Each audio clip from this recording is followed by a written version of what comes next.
এবং পাচার এই বন্ধের প্রতিবাদে আমরা অল ইন্ডিয়া মহিলা সাংস্কৃতিক সংগঠন অল ইন্ডিয়া কমিটির ডাকে আজ বটতলাতে আমরা অল ইন্ডিয়া মহিলা সাংস্কৃতিক সংগঠন ত্রিপুরা রাজ্য সাংগঠনিক কমিটির পক্ষ থেকে এক স্মারকলিপি প্রদান করব।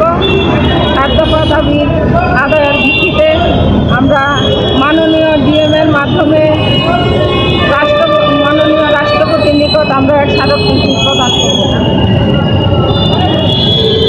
নাম শেফালি দেবনাথ, অল ইন্ডিয়া ত্রিপুরা সম্পাদক। Your dreams make you think better, bigger, and farther. Your dreams make you more human. I started here as a learner, and it is here I mentor new learners today. Tips has given me the leverage to dream big and break all barriers. Come join Tips to manifest your dreams.